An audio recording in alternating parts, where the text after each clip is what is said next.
ve škole. Než začneme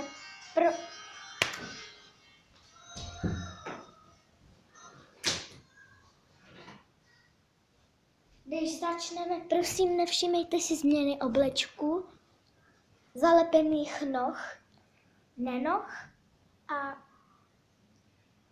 Klaudy utržené hlavy.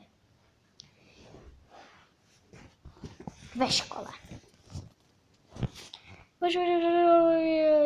Jo, ty boty byly fakt peckové. Že jo, Franky? No jo, byly. Franky, jsi nějaká divná. Ale prosím tě, nejsem vůbec divná. Nejsi ty nějaká divná? Ne, jenomže mám něco s hlasem. Jo, dostala jsi chřipku nebo co? Ne, nedostala. Jo, a pamatuješ, jak jsme šli ze schodů a spadli jsme? Byla to hruza, odřela jsem si koleno, zlomila jsem si nohu a mám ji zalepenou, vidíš? Jo, to vidím a já jsem si zlomila nohu a nezalepili mi ji.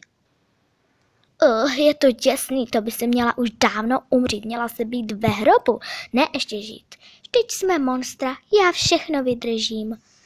Jo, to vidím. Páni Franky, máš krásnýho psa. Jo, díky, je to Chihuahua nebo kdo to je? No, nevím, kdo to je.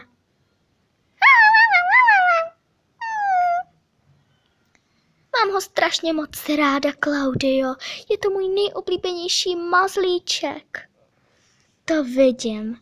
Je krásný. Jsem ráda, že si to myslíš. A i mně se líbí. Jo, ale Franky, můžu se tě na něco zeptat? No jasně, proč nemáš nohu? No, víš,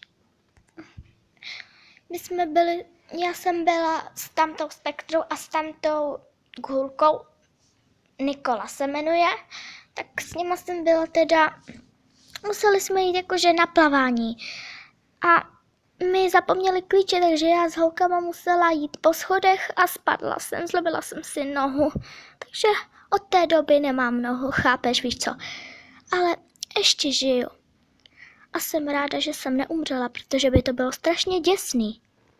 No tak to mi povídej, tohle vůbec nechci slyšet. No nic, Klaudio, když to nechceš slyšet, mně je to fuk. Hele, co je zítra? Přece čtvrtek. Zítra nemůžu přijít k tobě se najíst, promiň. Proč? Vždyť to bude dobrý, uvidíš, zase se bojíš mých rodičů. Ty nemáš rodiče, a jo. No já nemůžu, protože už nevím co. Počkej, musím si vzpamatovat.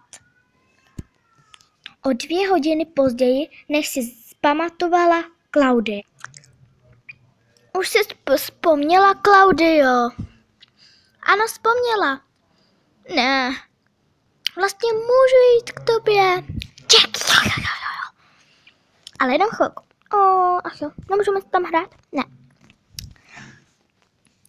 Jo, a musím ti povědět jedno.